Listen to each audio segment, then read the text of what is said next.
नमस्कार, मैं आरबी सिंह यादव और आप देख रहे हैं मेरा YouTube channel RB Singh Yadav editor.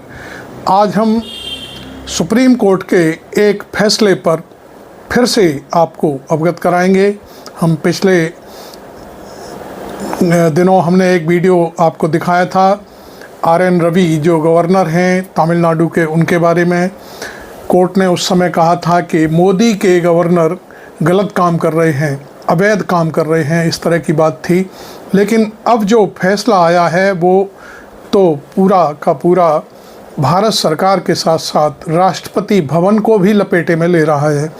और राष्ट्रपति भवन को लपेटे में लेने के लिए कौन जिम्मेदार है, ये सारी चीज़ें मैं आपको बता दूं कि आर.एन. रवि ने जो फैसले लिए और वो फैसले क्या थे, वो उनके बारे में थोड़ा झलक दिखा दूं मैं आपको। तमिलनाडु की गवर्नमेंट ने पिछले 2-3 साल के अंदर 10 विधेयक पास किए विधानसभा में, और कानून बनाने के लिए गवर्नर की मोहर चाहिए होती है, आप जानते हो। गवर्नर ने उन कानूनों को दबा के रखा और फिर बहुत दिनों तक जब वो विधेयक वापस नहीं आए तो फिर तमिलनाडु गवर्नमेंट को फिर से सुप्रीम कोर्ट की चौखट पर आकर के अर्जी देनी पड़ी। और उसके बाद फिर जब ये मसला चल ही रहा था तब से लेकर के अब तक, बीच में जब नोटिस हुआ सुप्रीम कोर्ट की तरफ से गवर्नर को, राज्य सरकार को, केंद्र सरकार को और राष्ट्रपति भवन को, तो उस आर.एन. रवि ने क्या किया कि उन सारे विधेयकों को राष्ट्रपति भवन के लिए भेज दिया बिना किसी टिप्पणी के कि उनकी सलाह ली जा रही है। उसके बाद इन विधेयकों को हम राज्य सरकार को भेजेंगे। ये सारी चीज़ें जो करतूतें हो रही थी आर.एन. रवि के द्वारा, वो ऊपर से गाइडलाइन लेते थे। ये बिल्कुल इसमें कोई दो राय नहीं कि जो जहाँ से नियुक्ति होती है और जिसके इशारे पर नियुक्ति होती है उनके लिए वो लोग काम करते हैं। तो इस मामले में मैं पहले आपको रवीश कुमार ने इस पूरे मामले की परतें खोली हैं, देश के जाने माने पत्रकार हैं, उनकी कुछ झलक में जो झलकियां हैं, जो टीका टिप्पणियां, और ये कहना चाहिए कि उन्होंने जो तमिलनाडु के मसले पर, पंजाब के मसले पर कुछ बोला है, वो मैं आपको पहले दिखा देता हूं, उसके बाद फिर मैं आता हूं। अवैध काम करते हुए पकड़े जाएं, सुप्रीम कोर्ट जब अपने फैसले में लिख दे कि राज्यपाल ने अवैध काम किया था, तब किसी भी सरकार को, खासकर मोदी सरकार को क्या करना चाहिए? क्योंकि इस राज्यपाल के कारण सुप्रीम कोर्ट ने राष्ट्रपति तक को भी नसीहत दी है और राज्यों के बिल पर विचार करने के लिए समय सीमा पहली बार तय कर दी है। एक राज्यपाल के अवैध काम में राष्ट्रपति भवन को भी भागीदार बनाने की कोशिश हुई, फिर भी अभी तक उन्हें बर्खास्त नहीं किया गया है। अवैध और सरासर गलत काम किया है आर.एन. रवि ने। सुप्रीम कोर्ट ने बिना लाग लपेट के साफ शब्दों में कहा है कि 10 विधेयकों को राष्ट्रपति के पास भेजने का राज्यपाल का फैसला अवैध था और मनमाना था, इसलिए उनके फैसले पर रोक लगाई जाती है। राज्यपाल आर.एन. रवि ने पहली बार विधानसभा के पास किए गए 10 विधेयक को मंजूरी नहीं दी, लटका दिया। थक हार कर तमिलनाडु की सरकार सुप्रीम कोर्ट गई। सुप्रीम कोर्ट ने राज्यपाल को नोटिस जारी किया, तब जाकर राज्यपाल ने उन सभी विधेयकों को विधानसभा के पास फिर से विचार करने के लिए भेजा। विधानसभा ने फिर से पास कर दिया, तब भी राज्यपाल आर.एन. रवि ने मंजूरी नहीं दी। मंजूरी को टालने के लिए इस बार राष्ट्रपति के पास विचारों के लिए भेज दिया। इस खेल में राष्ट्रपति को शामिल कर लिया गया, लेकिन कोर्ट ने राष्ट्रपति से लेकर राज्यपाल और केंद्र सरकार सबको सामने से धर लिया है और बता दिया है कि अब ये नहीं चलेगा। इस केस में राज्यपाल के बचाव में भारत सरकार के अटॉर्नी जनरल आर. वेंकट रमणी ने पैरवी की, लेकिन तमिलनाडु सरकार की तरफ से वरिष्ठ वकील अभिषेक मनु सिंघवी की दलीलें भारी पड़ गईं। देश के इतिहास में पहली बार हुआ है कि विधानसभा में पास हुए विधेयकों को सुप्रीम कोर्ट के आदेश के आधार पर नोटिफाई किया गया है, राज्यपाल के दस्तखत से नहीं। क्यों हुआ है ऐसा? क्योंकि तमिलनाडु के राज्यपाल अवैध काम करते हुए पकड़े गए हैं। राज्यपाल को राज्य में संविधान का संरक्षक माना जाता है। जब वही अवैध काम करते हुए पकड़े जाएं, तो क्या किया जाना चाहिए था? 8 अप्रैल को सुप्रीम कोर्ट का फैसला आया, 12 अप्रैल हो गया, लेकिन तमिलनाडु के राज्यपाल आर.एन. रवि के खिलाफ कोई एक्शन नहीं हुआ। ना तो इन्हें बर्खास्त किया गया है, ना तबादला हुआ है, ना ही ऐसा कुछ इरादा दिखता है। राज्यपाल पर सिर्फ विधानसभा में पास बिलों को रोकने का ही आरोप नहीं था, दो आरोप और थे। तमिलनाडु सरकार ने कुछ अधिकारियों के खिलाफ भ्रष्टाचार के मामले में कार्रवाई के लिए अनुमति मांगी थी। उस फाइल पर भी राज्यपाल आरएन रवि लंबे समय तक बैठे रहे। संविधान के अनुच्छेद 316 के तहत तमिलनाडु राज्य सेवा आयोग के सदस्यों की नियुक्ति के प्रस्तावों को भी राज्यपाल ने मंजूरी देने में देरी की, प्रस्ताव को लटका दिया।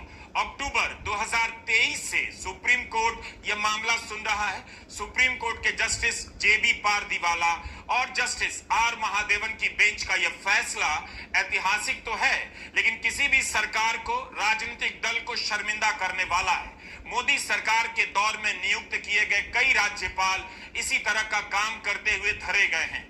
विधानसभा में पास किए गए विधेयकों को मंजूरी देने में देरी को लेकर पश्चिम बंगाल, केरला, पंजाब और तेलंगाना सरकार भी सुप्रीम कोर्ट में राज्यपालों के खिलाफ जा चुकी है। इस अवैध खेल में तमिलनाडु के राज्यपाल ने राष्ट्रपति भवन को भी समेटा है, तो सुप्रीम कोर्ट ने राष्ट्रपति के लिए भी एक समय सीमा तय कर दी कि 3 महीने के भीतर राज्यों के बिल पर विचार करके वापस भेजना होगा। पहली बार ऐसा किया गया है। यही नहीं, केंद्र सरकार की भी जवाबदेही तय कर दी गई है। विचार करने के नाम पर चल रहे इस खेल को सुप्रीम कोर्ट ने हमेशा हमेशा के लिए खत्म कर दिया। आरएन रवि को इसलिए भी बर्खास्त कर देना चाहिए क्योंकि तमिलनाडु सरकार ने जब अक्टूबर 2023 में राज्यपाल को नोटिस जारी किया, उसके बाद भी राज्यपाल ने विधानसभा में दोबारा पास किए गए विधेयकों को मंजूरी नहीं दी और राष्ट्रपति के पास विचार के लिए भेज दिया।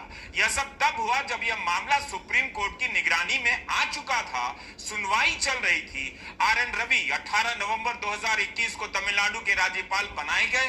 राज्य में आई डीएमके सरकार ने 13 जनवरी 2020 से लेकर 28 अप्रैल 2023 के बीच 12 बिल पास कर मंजूरी के लिए राज्यपाल के पास भेजा। 2-2 साल से बिलों को मंजूरी नहीं दी गई। थक हार कर राज्य सरकार सुप्रीम कोर्ट गई। यही नहीं, सुप्रीम कोर्ट के नोटिस के बाद जब राज्यपाल ने 10 बिलों को विधानसभा के पास फिर से विचार करने के लिए भेजा, तो उसमें कोई संदेश तक नहीं लिखा, कोई कारण नहीं लिखा। जब विधानसभा ने फिर से इन विधेयकों को पास कर दिया, तब भी मंजूरी नहीं दी और राष्ट्रपति के पास भेज दिया, जिसे कोर्ट ने अवैध कहा है, गलत कहा है, मनमाना कहा है। तो अवैध काम करने वाले राज्यपाल को क्या सजा नहीं देनी चाहिए? 2 से 5 साल तक राज्यपालों के पास मंजूरी के लिए बिल लटके रह गए। सोचिए, जनवरी 2020 में पास किया हुआ बिल अभी तक मंजूर नहीं हुआ था। 5 साल गुजर गए। विधानसभा के अधिकार पर राज्यपाल के जरिए हमला हो रहा था। डीएमके की सरकार का एक तरह से आधा या उससे भी ज्यादा कार्यकाल खत्म हो गया। यह सरासर किसी सरकार को काम करने से रोकने के समान है। इस तरह के मामले विपक्ष की सरकारों में ही देखने को मिले।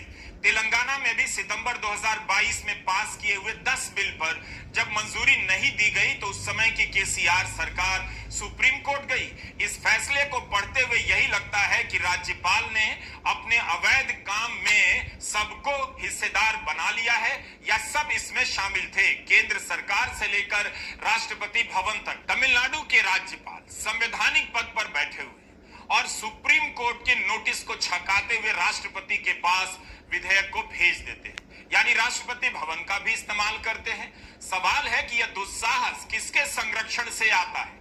जवाब है, इनके संरक्षण से आता है।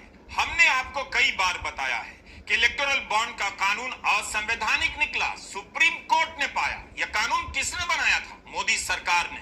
आईटी एक्ट में संशोधन असंवैधानिक निकला, लेकिन यह तो अलग ही मामला है। जो संविधान के संरक्षक हैं वही अवैध काम कर रहे हैं। तो आप मोदी सरकार के दौर की राजनीतिक डिजाइन देख लीजिए, संविधान का कितना आदर सम्मान हो रहा है। हर समय 60 और 70 के दशकों का किस्सा याद दिलाकर पिछले 11 साल की करतूतों पर आप पर्दा नहीं डाल सकते। राज्यपाल रवि के बारे में सुप्रीम कोर्ट के फैसले की भाषा पर गौर कीजिए। यह केवल फैसला नहीं बल्कि निर्देश है। अवैध काम करते हुए पकड़े गए और क्या करना चाहिए वह भी सुप्रीम कोर्ट ने बता दिया।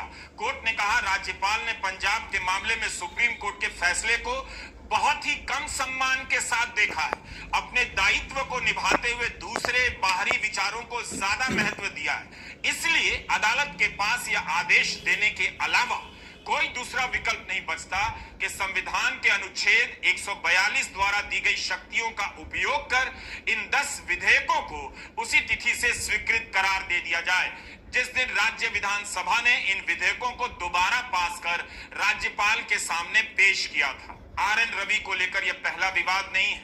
कभी मंत्री को शपथ दिलाने से इनकार कर देते हैं तो कभी विधानसभा में अभिभाषण पढ़े बिना सदन से बाहर चले जाते हैं, लेकिन कुछ नहीं होता। डीएमके इन्हें हटाने की मांग कई बार कर चुकी है। अब तो सुप्रीम कोर्ट ने इस राज्यपाल के अतिक्रमण को भी पकड़ लिया और तमाम आरोपों पर मुहर लगा दी है, लेकिन मोदी सरकार में गलती की सजा नहीं दी जाती। अगर सुप्रीम कोर्ट के इस फैसले के कारण आरएन रवि को बर्खास्त कर दिया जाएगा तो फिर इस फैसले के आधार पर कई राज्यपालों को बर्खास्त करना पड़ जाएगा, क्योंकि कई राज्यों की विधानसभाओं के पारित विधेयकों को राज्यपालों ने रोका है। पंजाब में भी तत्कालीन राज्यपाल बनवारी लाल पुरोहित ने विधानसभा में पास किए गए बिलों को मंजूरी नहीं दी। इस मामले में सुप्रीम कोर्ट ने राज्यपाल को कड़ी फटकार लगाई और कहा कि वे आग से खेल रहे हैं। तत्कालीन चीफ जस्टिस डी.वाई. चंद्रचूड़ की अध्यक्षता वाली पीठ ने राज्यपाल से कहा था कि विधिवत निर्वाचित विधानसभा द्वारा पारित विधेयकों के मार्ग को बाधित ना करें। पंजाब के राज्यपाल को चेतावनी देते हुए सुप्रीम कोर्ट ने कहा कि राज्यपाल ऐसा कैसे कर सकते हैं, ये निर्वाचित सदस्यों द्वारा पारित विधेयक हैं, क्या हम संसदीय लोकतंत्र बने रहेंगे? ये बेहद गंभीर मामला है। आपने देखा रवीश कुमार ने परत दर परत सारी चीज़ें आपको बताई और अब मैं आता हूँ इस मामले में कुछ पत्रकारों द्वारा टीका टिप्पणी की गई है। जो दीपक शर्मा भी हमारे जो साथी पत्रकार हैं दिल्ली के बहुत बड़े पत्रकार हैं, उन्होंने भी कुछ पत्रकारों से बात की तो उसमें उनकी भी कुछ टिप्पणियां हैं। उन्होंने क्या कहा है वो भी हम सुन लेते हैं और उसके बाद मैं फिर आपको अपनी व्याख्या दूंगा।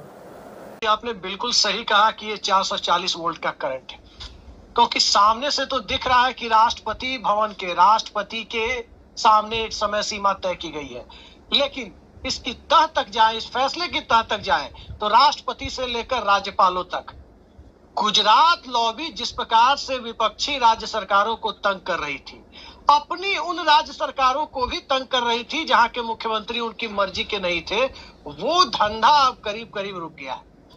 अब दो ही चीजें तो हो रही थी, एक जांच एजेंसियों का दुरुपयोग सीबीआई ईडी का और दूसरा राजभवन का दुरुपयोग। और राजभवन के दुरुपयोग का तरीका क्या था? बिल को मंजूरी नहीं देना, जिसे असेंबली ने पास किया उसे मंजूरी नहीं देना, और मंजूरी नहीं देने के लिए जो संविधान में व्यवस्था है कि राष्ट्रपति के विचारार्थ उनके विचार के लिए सुरक्षित रख लेना, फिर वो अंतहीन सिलसिला चल रहा था। अब उस अंतहीन सिलसिले पर सर्वोच्च न्यायालय ने रोक लगा दी और स्वाभाविक है कि राष्ट्रपति भवन में बैठा हुआ व्यक्ति या राजभवन में बैठा हुआ व्यक्ति मौजूदा दौर में किस तरह से काम कर रहा है। एक तमिलनाडु का उदाहरण देखें, पंजाब का मामला तो इतना हास्यास्पद था कि पंजाब में स्पीकर ने विधानसभा का सत्र बुलाया, कैबिनेट ने मंजूरी दी और गवर्नर ने कह दिया कि यह सत्र ही अवैध है, जिस पर सुप्रीम कोर्ट ने कहा कि सदन के बुलाए गए सत्र को आप अवैध घोषित नहीं कर सकते, करने से मना नहीं कर सकते, पुनर्विचार के लिए भेज सकते हैं, राष्ट्रपति के विचारार्थ उनको भेज सकते हैं, लेकिन फिर वो अंतहीन सिलसिला नहीं चलेगा। ये अब 2 जजों की बेंच, जस्टिस पारदीवाला और जस्टिस विश्वनाथन शायद है उसमें इलेक्टेड गवर्नमेंट, ये अब इन्हीं की चलेगी। और एक लाइन में इसमें जोड़ना चाहूंगा, 10-11 सालों से एक भ्रम हो गया है और उस भ्रम में लोगों को डाला जा रहा है कि केंद्र में जो जीत कर आया वो देश का मालिक मुख्तार हो गया। अरे भाई, आप केंद्र सरकार के मुखिया हैं और जैसे केंद्र सरकार के मुखिया हैं, केंद्र में सरकार चला रहे हैं, वैसे ही वो राज्य सरकारों के मुखिया हैं और वैसे ही संवैधानिक अधिकार उनको अपने दायरे में है, आपको अपने दायरे में है। ये दायरा भूलता जा रहा था दिल्ली। इस सारी चीजों का दोष अकेले भगत सिंह कोश्यारी साहब को देना, उनके साथ नाइंसाफी करना होगा। तो भगत सिंह कोश्यारी को जिन पॉलिटिकल हालात में, जिन राजनीतिक हालात में वहां भेजा गया था, उसका पूरा मकसद ही ये था कि उनसे आप जितने असंवैधानिक काम करा सकते हैं, सरकारें गिरा सकते हैं, वो पूरी जी हजूरी करके जो यहाँ से डायरेक्शन जाएगा कर्तव्य का पालन करेंगे, डॉटेड लाइन पे साइन करेंगे, 2 बजे रात सुबह उठ करके आप वोट दिला देंगे। एक डमी गवर्नमेंट जो कुछ घंटे की वहां रही महाराष्ट्र में, आपको याद होगा, देश आपके दर्शकों को याद होगा, तो जिसमें डिप्टी चीफ मिनिस्टर इनको बना दिया गया था, अजित पवार साहब। तो फडणवीस को बेसिकली क्या है कि गवर्नर्स का ये कोई नई बात नहीं है। गवर्नर्स के पदों का दुरुपयोग होना कोई नई बात नहीं है। कांग्रेस के जमाने में भी ये बेजा इस्तेमाल इनका होता था, लेकिन भारतीय जनता पार्टी इमरजेंसी का विरोध करती है, काला दिवस मनाती है, गवर्नर के मिशूद पर डंका बजाती थी। सवाल ये है कि ये काम आपने कोई अच्छा काम किया है? जो काम कांग्रेस करती थी आप अच्छा काम करके दिखाते।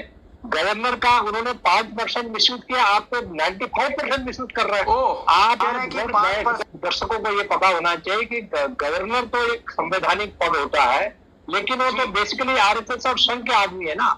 तो आरएसएस संघ के आदमी को अगर कोई आप अपॉइंट करेंगे तो जो उसके मास्टर अपॉइंट करने वाले, जो उसके मुख्तार है, जिनको रिपोर्ट करते हैं, रिपोर्ट तो गवर्नर होम मिनिस्टर को करते हैं, उसकी जो अपॉइंटिंग अथॉरिटी है भारत सरकार है। तो सुप्रीम कोर्ट ने डायरेक्टली सरकार को बोला है थ्रू राष्ट्रपति। ये जो तमाचा मारा है सुप्रीम कोर्ट ने, राष्ट्रपति को भले ही बोला है, राष्ट्रपति के तो फोटो छपी है, लेकिन सवाल ये है कि तमाचा मारा गया होम मिनिस्ट्री को। ये अमित शाह को तमाचा मारा गया है कि महाराज ये बताइए कि आपने कितने दिनों से आप दिनों पे जाके बैठते हैं, राज्य सरकार के जो विधेयक है वो पास करने के लिए आते हैं और आप उनको दबा के बैठ जाते हैं, तो ये नहीं चलेगा।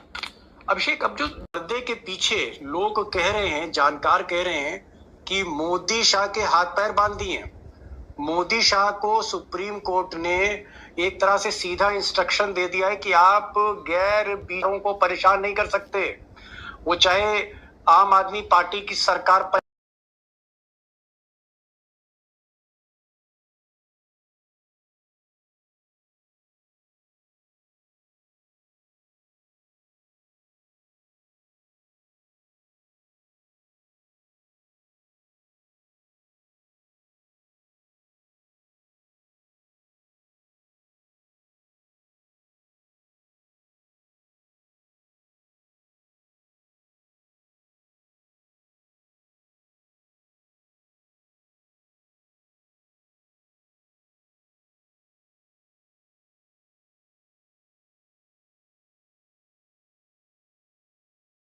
आपने देखा लखेड़ा साहब को, और एक पटना के पत्रकार हैं उनकी जो पूरी जो उन्होंने अपना एनालिसिस किया है वो उसके बारे में। अब कुछ मैं चित्र दिखा करके मैं इस वीडियो को यहीं आपके सामने ख़त्म करूंगा। और आपको ये वीडियो अच्छा लगा हो तो इसे लाइक ज़रूर करें और चैनल को सब्सक्राइब करना बिल्कुल ना भूलें, क्योंकि यहाँ पर लंबा हो गया है वीडियो थोड़ा सा, क्योंकि 2-3 पत्रकारों की हमने जो एनालिसिस है वो आपके सामने रखी है। और कुल मिलाकर के असली बात यह है कि यहाँ जो गोरख धंधे चल रहे थे, भारत सरकार जो गोरख धंधा चला रही थी, आपने वो भी देखा, क्योंकि जो कोश्यारी थे उन्होंने तो आपके सामने सारी चीज़ें हैं, पब्लिक डोमेन में हैं। सवेरे सवेरे उठ कर के अचानक से शपथ दिला देना, किसी को भी कुछ भी कर देना, किसी को भी कुछ भी कर देना। और वो उसके बारे में लखेड़ा साहब ने कहा है कोश्यारी के बारे में कि वो ऐसे आदमी नहीं थे, लेकिन वो चूँकि संघ का आदमी था और उसे बदनाम करना था भारत सरकार के कुछ लोगों द्वारा, इसलिए उनसे सारे गलत काम कराए गए, ऐसा कुछ आपने सुना होगा। रवीश कुमार ने भी तमाम चीज़ें आपके सामने रखी, वो भी आपने सुनी। तो खैर, मैं अब इस वीडियो को यहीं ख़त्म करते हुए आपको एक बार फिर कहूँगा कि चैनल को सब्सक्राइब ज़रूर करें, और वीडियो अच्छा लगा हो तो इसे अपने मिलने वालों को और अपने साथियों को ज़रूर शेयर करें। Thank you very much. मैं आरबी सिंह यादव।